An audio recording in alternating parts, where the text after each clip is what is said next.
And welcome into the New England Hockey Journal's RinkWise Podcast. I'm your host, Evan Marinofsky, alongside, as always, by Patrick Donnelly. Pat, what's going on? Not much, Bruins season's in full swing. Patriots are looking up. We're just talking some golf before we started recording. It's pretty good Friday afternoon over here. Well, it's right we talk about golf because joining us today is the Duxbury girls head coach, and he played golf at BC. That would be one Dan Najarian. Dan, how are you? Good, guys. How you doing? Thanks for having me on. I appreciate it. It's great. Dan, has it been tough in Duxbury walking around now, like not getting mobbed after you were on our TV show? Like, is that getting autograph questions and everything? I took a little bit of abuse. I'd seen my posture might have been showing off my belly a little bit. So I've been back in the gym. I'm working out now. So I didn't want to have that same thing happen that happened the last time. But no, I got to tell you, more people watched than I anticipated, which I think is really, really cool. You guys know that I'm a big fan of yours, and I'm glad to come on and then talk some hockey. Thank you, Pat. You see the show. Like, it's kind of awkward how they had us sitting. Like, you sit. It's not like you're behind a desk. It's like in these director's cut chairs. And it is even like when I see myself sitting there, Dan, I'm like, I don't like how I look. That doesn't work, But it I don't know. I guess it works, and as long as people like it, then people are watching. That's all that matters. That's all that matters. So for starters, Dan, what's fall hockey looking like for you? What's your regimen in the fall? I'm only involved on the boys' side in the fall now, so I've got a freshman, 14-year-old, be 15 next month. That's playing 15 only, which I guess is probably another conversation for another day. Why USA Hockey decides to go to 15 only. So it's been great. We play with the East Coast Militia program. We were with the Breakers for a long time and moved over a couple of years ago, and it was a little bit of a fresh breath of fresh air.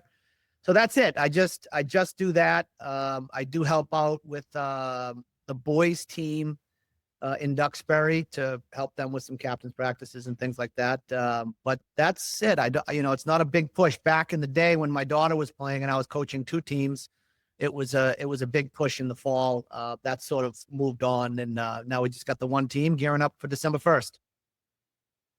Nice. And with fall hockey, I know it's obviously like, with rules and stuff, like, how much you can talk to your players and but for you, like, obviously the season's still like a month and a half out, but like, what do you hope your kids get out of the fall? And, there's multiple sports, obviously, but, whether it's fall hockey or their fall sport, what do you hope your kids get out of it?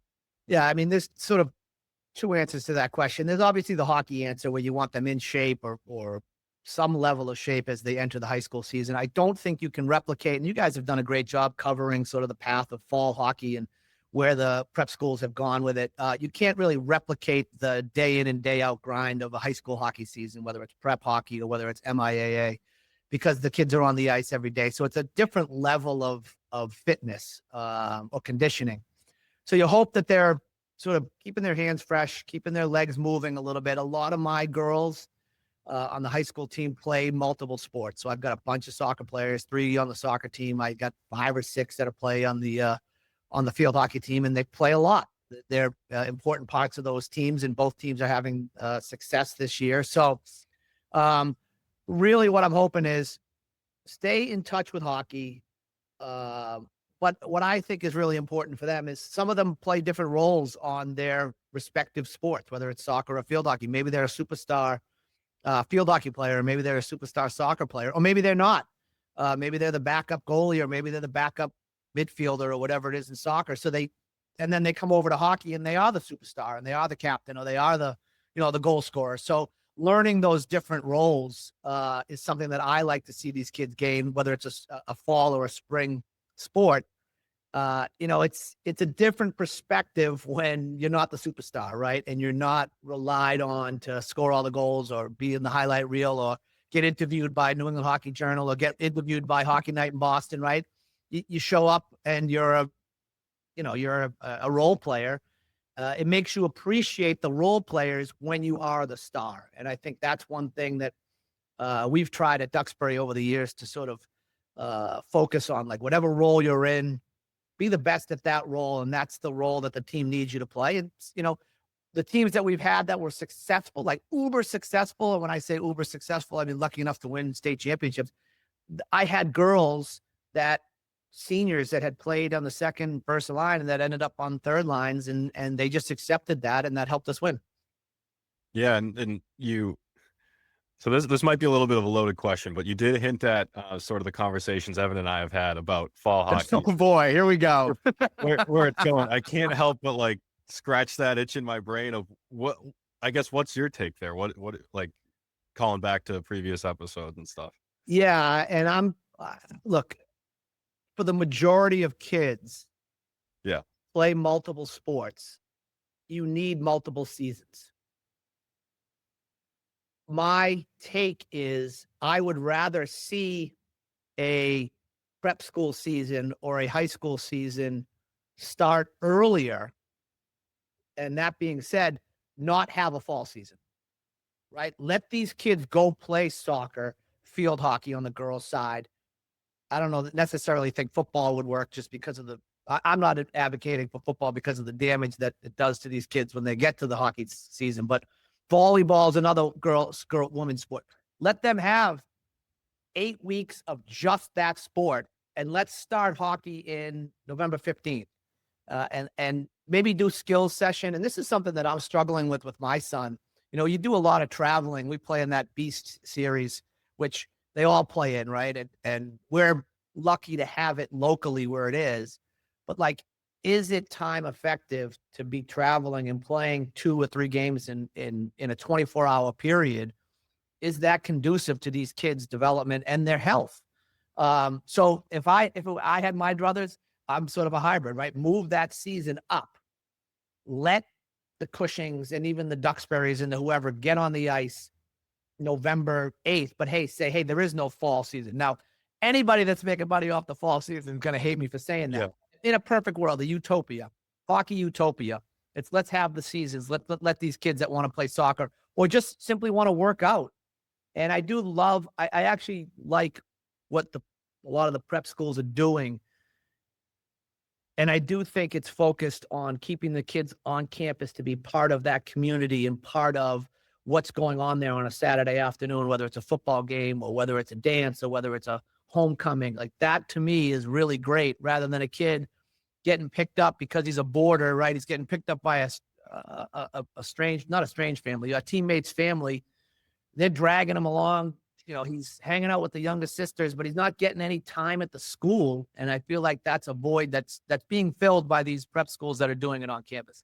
I want to ask one more thing about fall, because Pat, I know you have a lot of good questions about MIAA and the future of Mass high school hockey and all that stuff, but 15 only.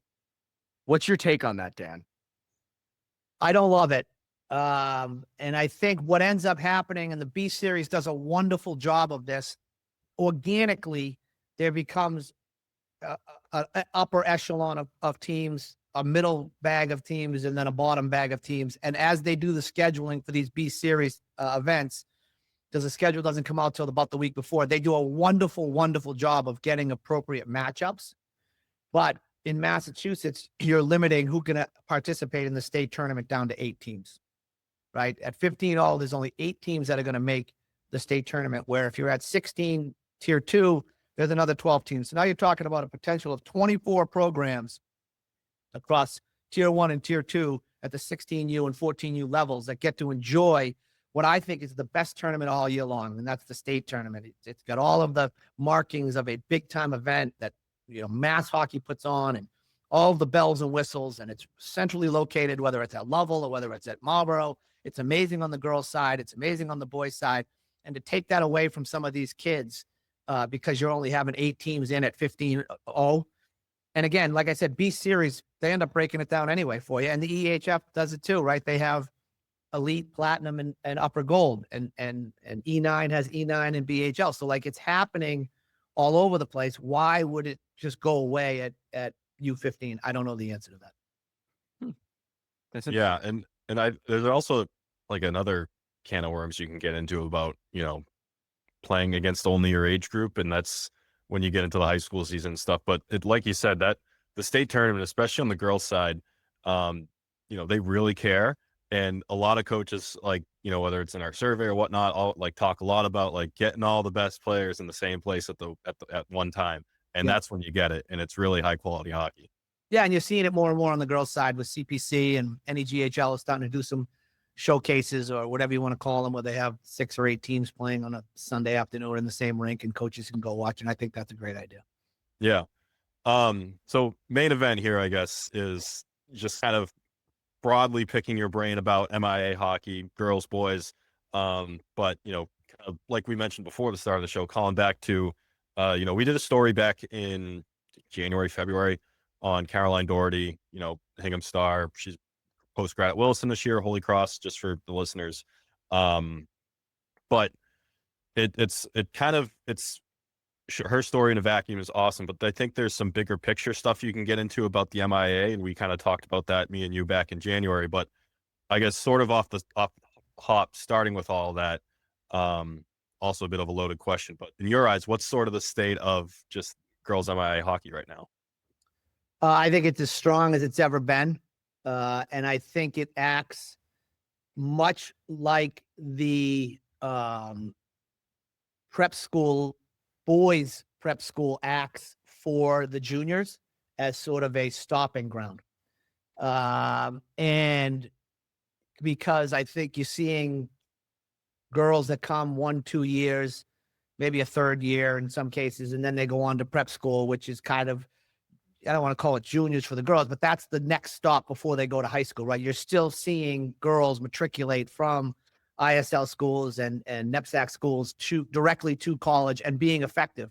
So that's where I see the girls' side of MIAA hockey, and I think you're seeing more girls realizing, and I think it's a product of getting coverage now, right? Realizing they can get their name in the New England Hockey Journal, they can get their name in the Hockey Night Boston newsletter, they can get their name in the Globe or the Herald or whatever it is, playing MIAA hockey, and they get talked about playing MIAA hockey, and that opens up doors to people that may not, schools that may not have been looking at them because they weren't on a particular club team.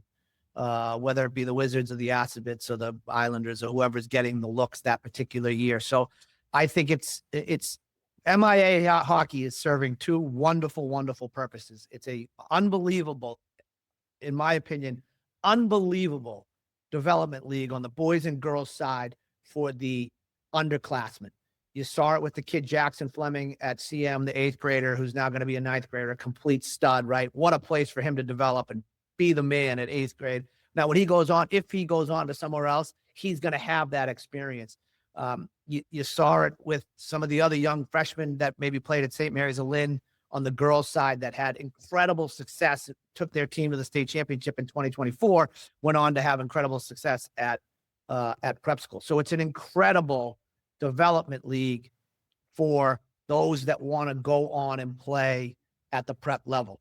It is also an incredible opportunity for someone that just wants to enjoy the high school hockey experience, because I truly believe, and I've been preaching this, that maybe the caliber of hockey isn't on par with the prep schools, but the experience of playing in front of your town and then subsequent to that, making the state tournament and playing in front of those big crowds, the further you go, whether it's Gallo or Loring or ultimately the Garden, there is nothing like that, and it can't be replicated at prep hockey. And I've lived in the prep hockey world. I had a daughter that played at BB&N. They won 2 large school championships, and I was at both those games. One was at Nobles, and I forget what the other one was. And the rink was full, but it wasn't full like it's full at Loring on a Saturday night in early March when someone's playing for a chance to go to the Garden, and it's busload the kids and people and parents and alumni and all of that in the building.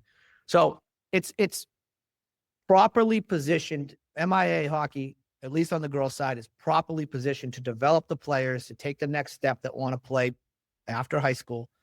And it's also providing an incredible experience for the player that may end their career at the high school level or may just go on to play a club hockey in college, which, is another wonderful, wonderful avenue to go play. That gets better and better every year, as you guys know. So that's where I think MIAA hockey sits in the pantheon of hockey. Yeah, it's funny because like Pat and I talk about this all the time. Like boys MIA, people always say, "Oh, it's dying. You know, the talent's leaving. It's getting worse." And it's like, yeah, talent leaves. Talent leaves boys prep, by the way, too. But MIAA, like you hit the nail on the head, Dan. Like it's a good spot for someone like me or someone like Pat who just wants to play for their town and have fun and play there 4 years and compete in the state tournament. And like that's what's awesome about it. And you have your kids like, as you said, Dan, like a Jackson Fleming or a Kurt Beck at Arlington, who like you kind of you get your gatherings there and then you move on, and like that's fine too. And I think that there's a purpose for MIA boys, and then you guys know it way better than I do, like the MIA girls. Dan, I think that's a really interesting observation that it's sort of like on the boys' side, prep to juniors, girls MIAA is like prep on the boys' side, and then girls prep is like juniors. I think that's a good one. I like that. Yeah, and the more full season teams you're seeing, like the Winchingtons of the world, that's where that prep school model is headed.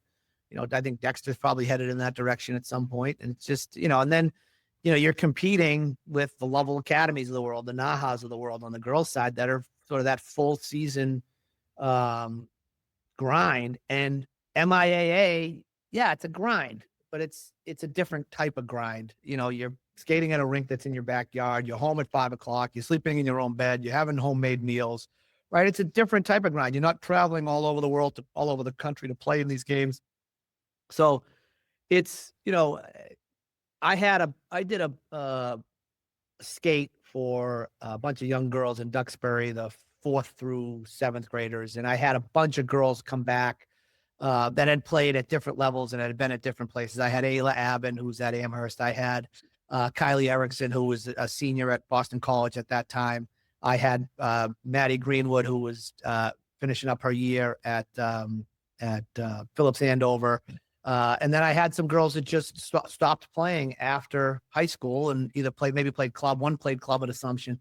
But to a player, they all said the most fun they had playing hockey was playing in the MIAA. And now you're talking about a girl that played at Boston College, one that's playing at Amherst, playing at the highest levels that they can get to. But they all point back to those 2 or 3 years. Ayla was 3, Kylie Erickson was 3, Maddie Greenwood was 3, some of them were 4. That those were the most fun years that they had. Yeah, and you mentioned, those examples, whether it's, Maddie, Ayla, on St. Mary's, Bella Freitas lighting it up as a freshman and then goes and has over 40 points at Cushing. And then like, we're still talking about that year at St. Mary's. But, just as this kind of leans back to what I was kind of mentioning with the 15-0 hockey, but just with the MIA, like serving as a stepping stone, and you get that experience of playing against older kids, stronger kids before you, if and when you make the jump. And, Tom Reeser at Nobles was saying how much he likes kids that have that MIA experience, like a Liz Levering out of Westwood, who played against older kids, and she's not coming in from 14 UASABET, not playing against older kids. I think that's, like it's a very viable sort of, litmus test and experience for these kids. Yeah. And I think it's also on the ice is one thing, right? You want the experience playing against bigger kids, maybe better kids, but now that player that makes the jump was probably the star. So she's used to that sort of spotlight, but at the same time, she's learned how to handle herself in the locker room. She's learned how to deal with some of the social issues that come out when a 14 or 15-year-old girl is hanging around with a 17 or 18-year-old girl. She's learned how to navigate that world. She's learned how to navigate the world where maybe some of those older girls weren't so happy that she was getting all that ice time. And how do I handle that situation? So there's a whole level of maturity that goes along with it. That's sort of the intangibles that you gain from playing in the MIAA and playing with your friends and being the star. And, so it's just, there's a lot that goes into it. I think, Eric Long at Tabor is the same way. He likes someone to come in as a junior, a reclass junior. Everybody has their model, but I do think there's a lot of value in playing 2 or 3 years with, if your move is to go to prep. Yeah. And, one thing you mentioned to me back in the winter was sort of kind of, I guess the way you're approaching it from a coaching standpoint and trying to maybe like not intentionally, but just in the way you're running your program where, it is going to be a little bit of a taste of what someone might get if they go to a higher level.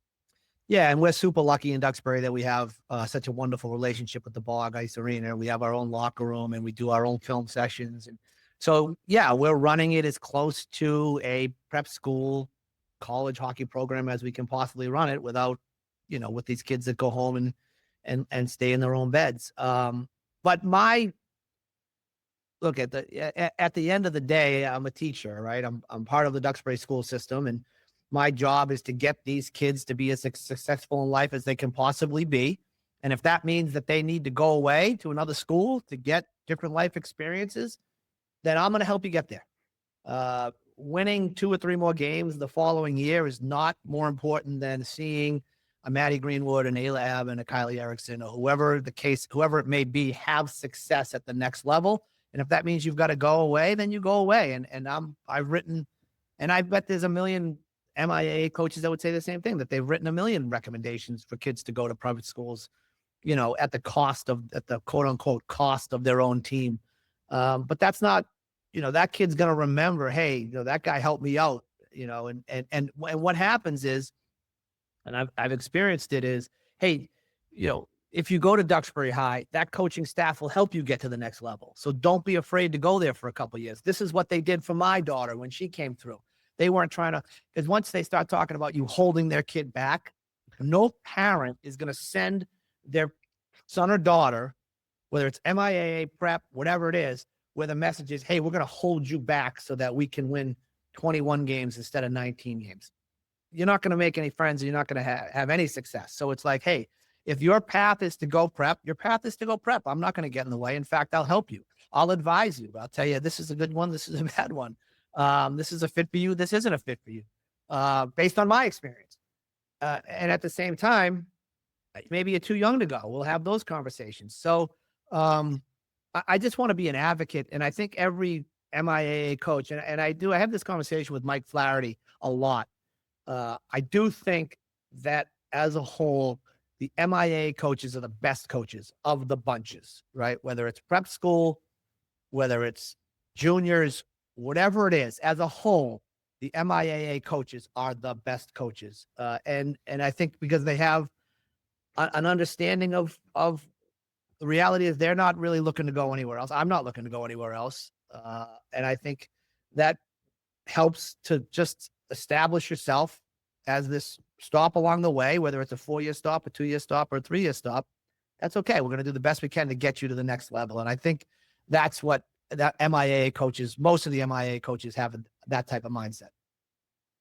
And, you mentioned briefly, like, sort of what goes into those conversations you have with players and families, if and when they look for that next step. But when you get a player like a Maddie Greenwood who is in that, echelon to make the jump to Phillips Andover, what sort of, for the player, the family, what sort of things do you think they should be considering, when they're starting that process? Yeah, Maddie's a great example. She is an incredible student, right? So right there, you're talking, okay, if you're going to make this jump, let's find the correct academic spot. And that's where we started with I affectionately call her Mad Dog, but that's where we started with Mad Dog, right? We started on academics, and that narrows the field. So whether it's, hey, I'm a 2-sport athlete, I want to play on a really good lacrosse team and a really good hockey team, or I'm a super academic kid, so I want high level academics, or, hey, I don't want to live away, right? So those are the sort of questions that you start with. And then, it's the coach. I think the coach is as important as can be. And I think you've got to really do your due diligence on the coach, and you've got to find kids, families that went through that program, and some that had success, because they're probably going to say the coach was great, some that didn't have success, and some that were in the middle. And then you take all of that information and you say, okay, this is a coach that I think has the right framework in place, the right mindset in place, and is here to help the kids. And I think that's the jumping off point. So because if you go somewhere, and I lived in a situation with my older daughter where she went to a school, she didn't play as much as she wanted to, but she absolutely loved the school, right? So there was very little, if any, talk ever about leaving the school. maybe on an emotional night after she didn't play when she thought she should play or whatever. But like, it was never a real conversation. It was like, I'm at BB&N and I'm staying at BB&N because I love the school. I love the teachers. I love the academics. I love it all. And hockey was just one part of it for her. And I understand that's probably the minority for a lot of these girls because hockey is such a big driver in their life.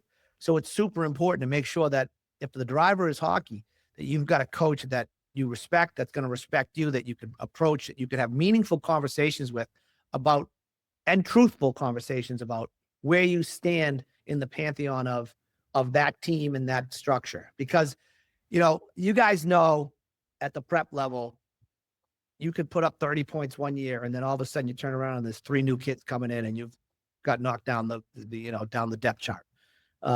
Maybe 30 is an exaggeration, but you know what I'm saying? You could feel like maybe you had 15 as a sophomore and you feel like you're going to pop, and then you turn around and there's 3 new forwards came in and they all play your position. And you're like, what the heck just happened here? So I have a 14-year-old son who was at their academy. He came back to Duxbury this year. So he's going to be a freshman at Duxbury.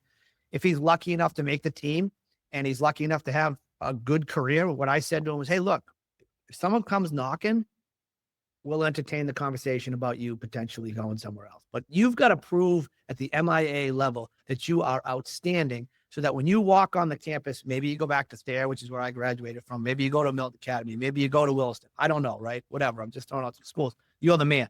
You want to be the man.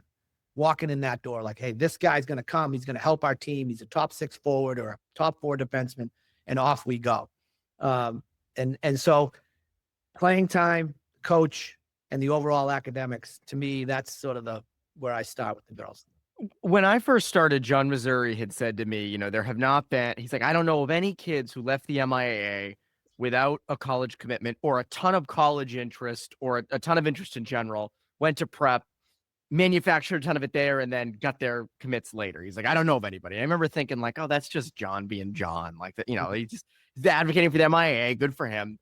But over the last 4 years, like, he's not wrong. Like, I have not seen, at least on the boys' side, I have not seen many kids leave the MIAA and then pop, in prep where it's like, oh, they're a college commit. They're a Division I commit now. I mean, Division III probably, but I think a lot of times those kids were on that same track in the MIAA too. And, I think of a kid like I always use him as an example of Evan Jones at Arlington, where he was fantastic in the MIAA, had a ton of interest coming out of it, was great in mass select camps, went to Bell Hill and tore it up, and he was a Dartmouth commit before he even started playing at Belmont Hill. And I wonder if that's something you see too, Dan, where it's like,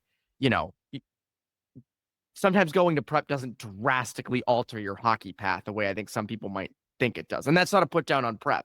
It's just you're the player you are. It's not like you magically become this incredible player at a prep school. Yeah, and I think going back to the fall hockey, right? That's one of the drivers of all this fall hockey is that some of these schools, not necessarily D1 because they've already started their season, but like the D3 schools and the Ivies don't start until almost November. So they get an opportunity to go out to the rink and watch these kids play fall hockey, whether it's for the River Rats or whether it's for the Wizards on the girls' side or the Breakers or whoever the case may be.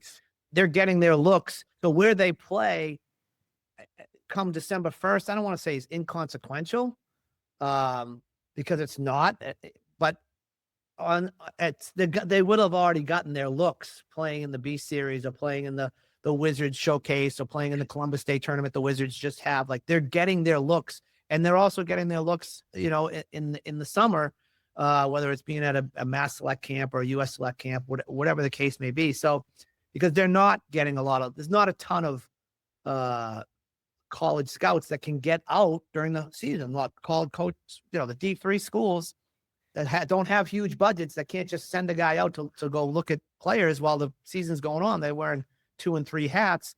You'll see them on the girls' side. You'll certainly see them at the Harrington, right around Christmas time, and then you see them sort of in the playoffs. But you don't see a ton unless they're coming out to watch a specific player and it's been organized. Like they're not just coming out to watch a game. At least that's what I saw when I was going through it at Buckingham Brown and Nichols. Yeah. So, like 2 things on your previous answer and just now, where I kind of think wraps into sort of like a big picture and kind of looking forward. When you coached against Caroline Doherty for X years, and obviously she tore it up, but is like you mentioned, with your son, where he's kind of got to prove he's the man, and she certainly proved she was the X factor all those years at Hingham, and then you wrap in fall hockey into it. She's playing on elite fall teams and getting those looks there, and then she goes and dominates in the MIAA, just where it's like, I guess it's easy to point to Caroline as an example, or whoever, Evan Jones as an example, and say, hey, you can be, I guess, the example for other kids, but you've got to, I guess, for lack of a better term, put your money where your mouth is, and blow the doors off in wherever you're playing. Yeah. So with Caroline specifically, I coached against her for 5 years. She started as an 8th grader at Hingham High.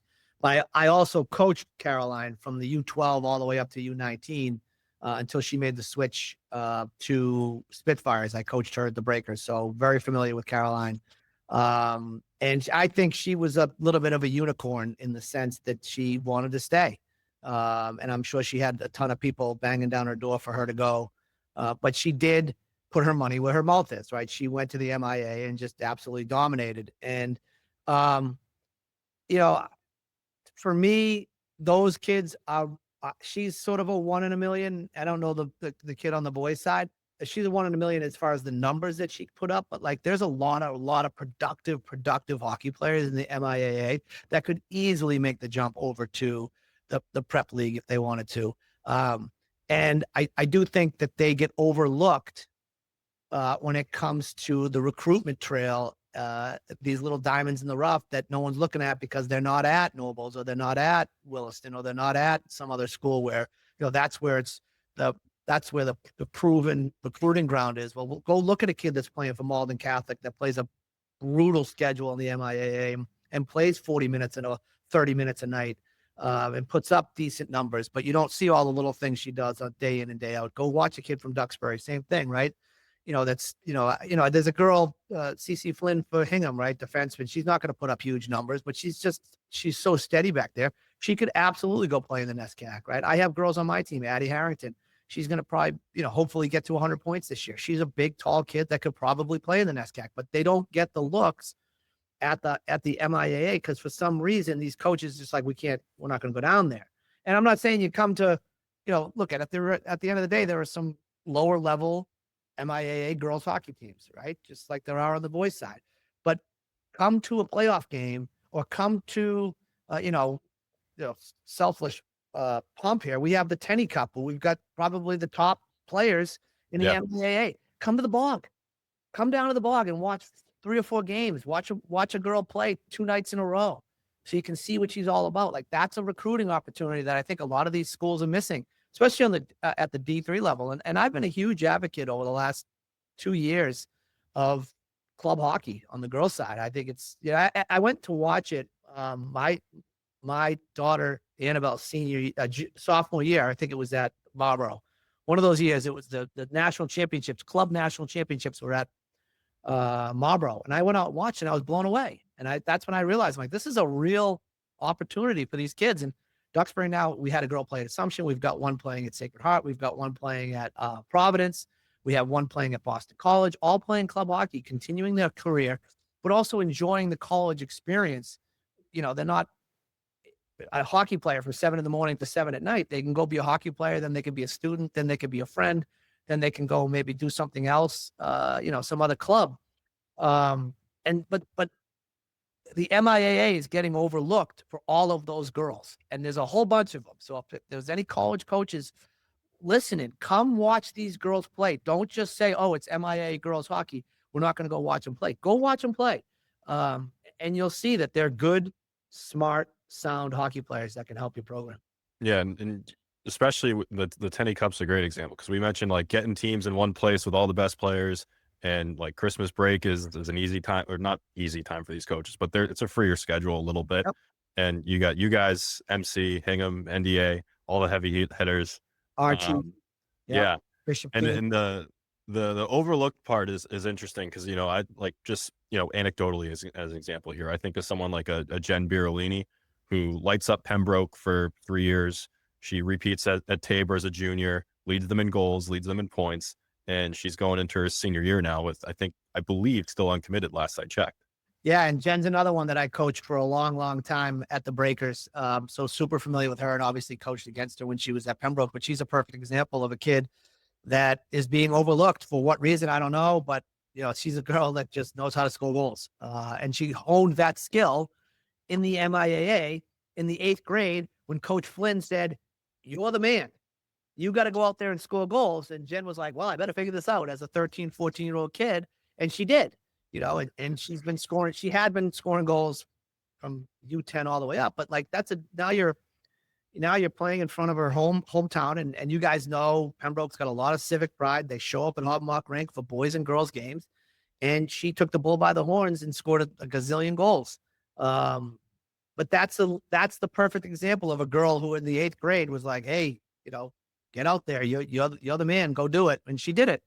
And she's doing it at Tabor, and she'll get her commitment. I have no doubt. Yeah. Do you notice, Dan? I know on the boys' side, there's, I don't want to say a stigma, but it's hard to sometimes get people to buy into, hey, your son probably isn't a Division I prospect. Division III is an awesome route. You should look at that. And sometimes there's a little hesitation there. What would you say to those people who are having those hesitations, and how does it manifest itself on the girls' side?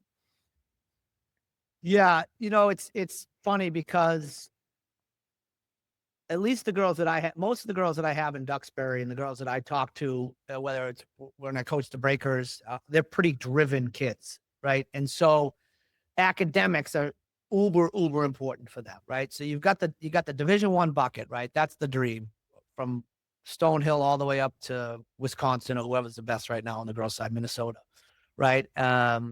And then you've got the D3 bucket of high academics, right? The NESCAC schools. And then it's like, okay, how do I pair? Okay, so you're talking to a girl, and she realizes she's not D1, so she says, okay, I want D3, but I want super high academics. And okay, well, where is that on the D3 side? What does that look like? And so that's the struggle that I find with a lot of the girls. It's like, well, I want to pair high academics with hockey.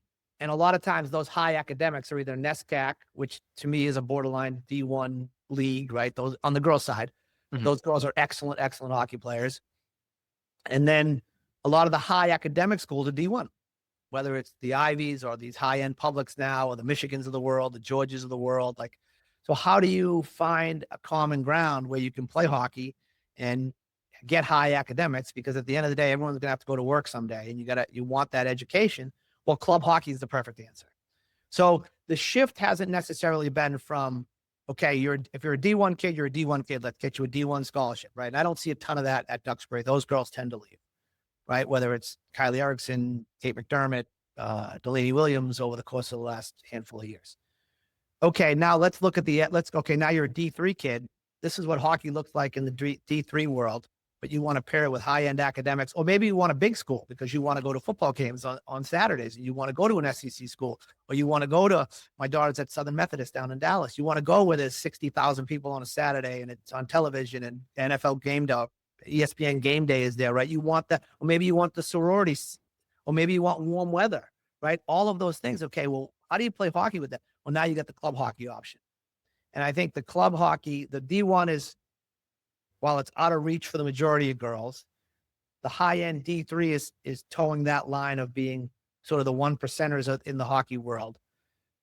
Well, now let's talk about academics, and let's talk about what the club hockey has opened up for all of these girls to say, okay, I can go somewhere, I can skate 2 or 3 times a week, I can play a 20-game schedule, I can wear my college's sweater, but I can also go to the sorority dance on Friday night, and I can go to the football game on Saturday, and I can be a regular college student. I think there's so much value in that.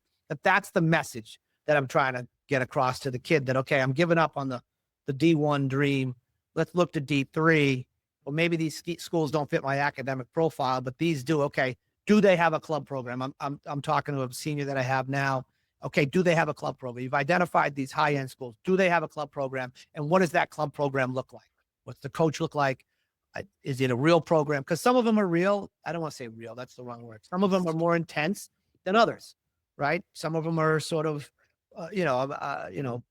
glorified men's league type thing situation where they play 10 games and it's more of a social event than it is an actual hockey program.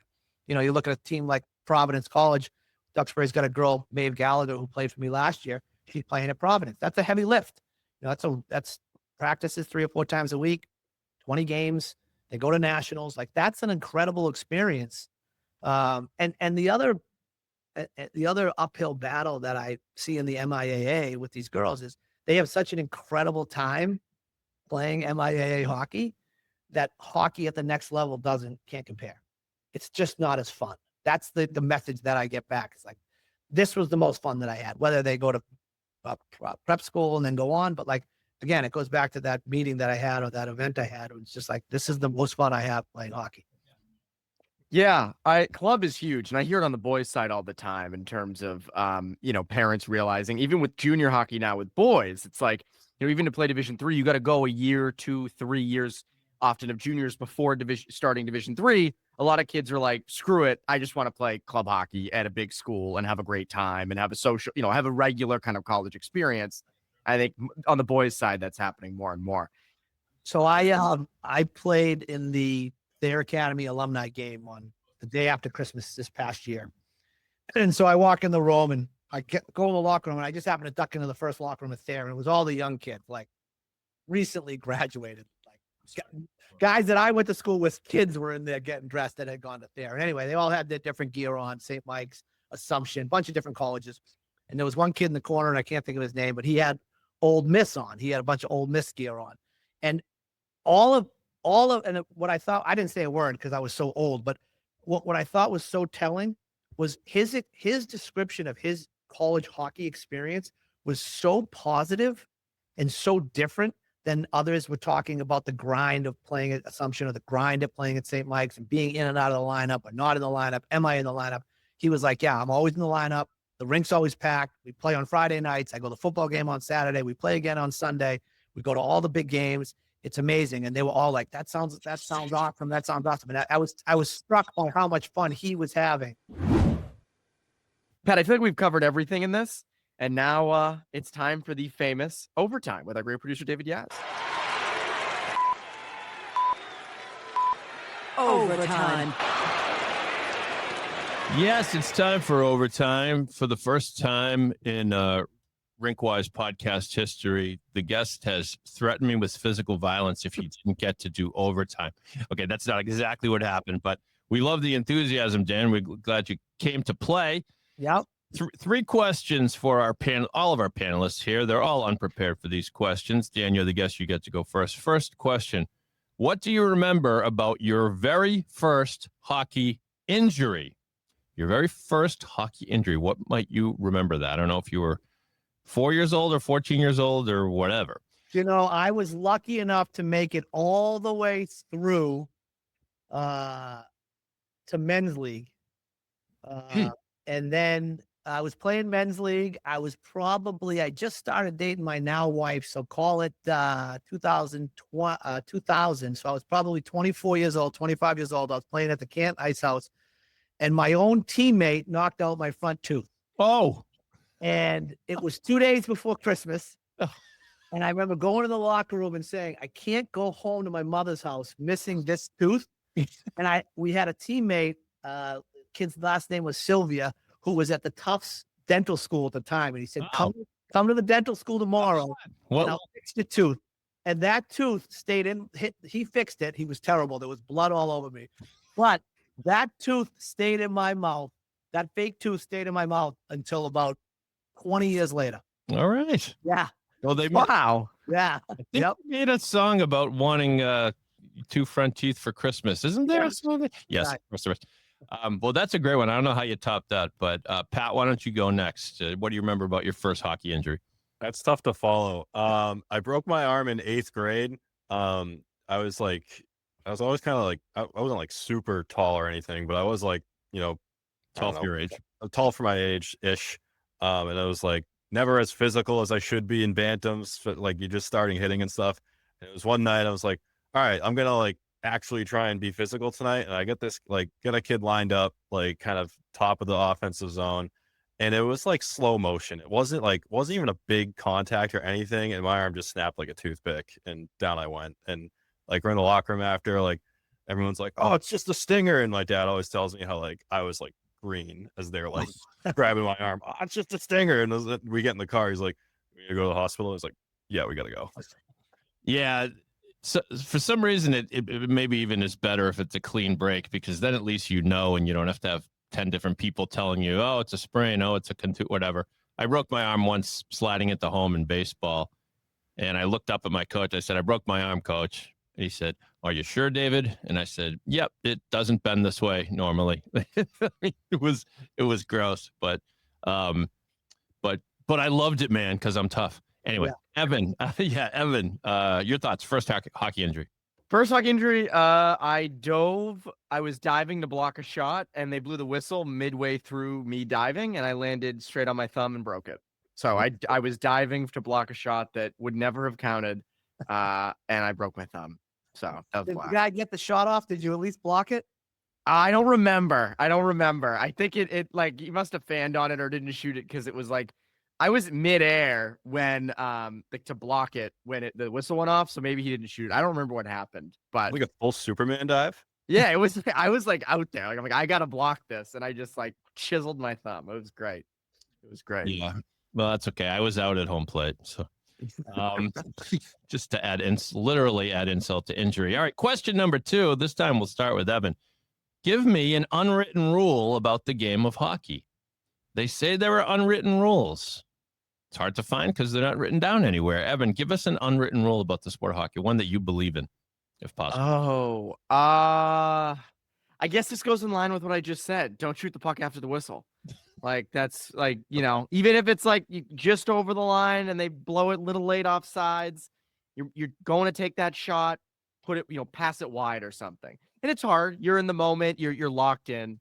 But that's the one off the top of my head that goes along with what I just said. Don't shoot after the whistle. Yeah, that makes sense. It's the kind of thing that doesn't apply in the NBA because no one's ever gotten injured by someone checking up a 3-pointer after the whistle. Pat, your thoughts, an unwritten rule about the sport of hockey.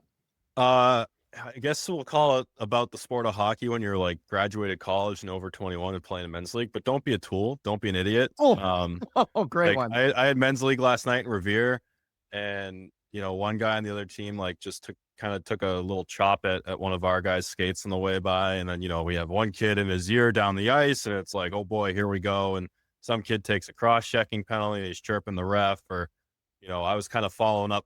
Like this was accidental, but I was following up a breakaway. Like I didn't see the puck go in the net. I thought the goalie like was just kind of on top of it. So I stop at the net.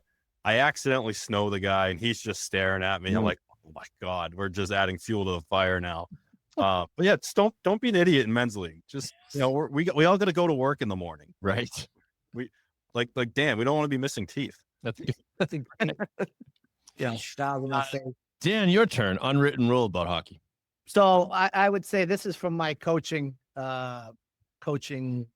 perspective. Mm-hmm. If you're the coach, don't talk to the other team's players. Oh, that's a good one. That drives me. I see red. There's 2 things that make me see red. And one is when they ask me to start the game early. That drives me crazy as a coach. They do that in the Beast. You got to be ready 15 minutes before the game. I hate that. But don't talk to my players. That drives me crazy. That's an unwritten rule. Like you should never talk to another player. Is there an exception if they're actually paying them a compliment, like nice hustle 7 or something like that? No, keep your mouth shut. I do see it. And I'm like, it's weird. Like, I'm not yours. You're just inserting yourself. My guy. Don't talk to my guy. I'll take you. That's a good one. All right, final question for overtime. This is maybe a little bit of an offbeat question, but nevertheless, here it is. What's the best argument for the notion that hockey can be more art than war? The best argument for the notion that hockey can be more art than war. This could be one moment, one game, one player who creates artistry. All right, I've stalled for you guys long enough. Dan? I'm trying to get back to me, back to the top. Huh? We reverse. It's a snake. This is going to sound like a canned answer, but I think you go watch the NHL. And if you don't think that's poetry in motion, then you're not watching it right. I mean, the way these guys skate now, it's not look, there's still a war aspect when you get to the playoffs and you get to a big game in the regular season. But the way I just, pops into my head like Cale Makar, the way they skate on their edges and they, it's to me, it's complete art. The way they shoot the puck now, the way they move the puck. I mean, the Michigan, all of that stuff that sort of infiltrated our game has made it an art much, much more than it is a war at this time. Yeah, I had a friend that took me to the Garden once when Gretzky was playing for Edmonton, I think, and just to see Gretzky. And so we'd be watching, and he would go, "Yes, watch Gretzky." I go, "But why? He doesn't have the puck." He goes, "Trust me, just watch Gretzky the whole time." And he was right. It was mesmerizing. It was mesmerizing what he could do. Pat, your thoughts? Why can hockey be art? I think it's those highlight reel moments where like you can't even you're just kind of like mind blown, and you kind of remember where you were and what you were doing. Like I remember like it was a Bruins home opener against, or maybe it wasn't a home opener, but like Vancouver, like 2017, David Pastrnak down the wing, undresses a winger, then undresses Michael Del Zotto, and then undresses Jacob Markstrom, and place goes bonkers. Or like it was a few years ago, I remember like where I was, what I was doing watching. It was like Connor McDavid coming down against Morgan Riley, Edmonton and Toronto. Stutter step, changes speed, blows right by him. Or like Nathan McKinnon, like with, I think it was like a 4-goal or a hat trick or something against St. Louis in the playoffs. Then they lost the game. But I remember like those moments where you remember exactly where you were, and just like the speechless reaction you sort of get when you see it in real time. Well put. That was kind of a poem in and of itself, Pat. In fact, I think that might have been a haiku. Evan, your thoughts? I mean, isn't that why we love the game? Like the beauty of hockey is that you're making these split-second decisions at high speeds with people coming to kill you. Like that to me is art. That's art more than it is war. And yeah, I mean, you go back and watch a game from the 70s or the 80s, and the big bad Bruins and the Flyers are killing each other and, slashing each other over the top of the head and things like that. But now, as Dan said, the game is just different now, and the decisions you have to make so quickly and doing them with skill, like you have no time and space either. So to me, the art is just the decision making and the ability to do that. Like that's why, we brought up football earlier. I love football. I love watching it. But you have time to think. You have time before a play starts. All right, I'm running this route, or he's running this route, or I'm going to cover him here. Hockey, there's none of that. It's completely improv, and you've got to make a split-second decision, and you better hope it's the right one, because you're either turning the puck over or you're getting killed, or both. So that's the art of hockey. Well, I mean, what does art involve? Art involves creating something and using creativity to get there, and maybe doing it in a way that people haven't before. And pretty much all sports have an element of that. It's like, how many times have you said, I've been watching hockey since I was 12 and I've never seen anything like that before? I mean, it happens, right? And that to me is true art. All right. You guys did a wicked good on the art test. Y'all wicked artsy. Well done. Back to you guys to wrap things up. I was gonna say I've been watching hockey since I was 12, and I've never seen the other team's coach talk to my players. So there you go. So you won't ever again. Well, Dan, this has been a blast. We'll have to have you on again. This was great. I'm sure we'll have a lot to talk about in the future. But that is RinkWise. That's Patrick Donnelly. I'm Evan Marinofsky. We will see all of you at the rinks.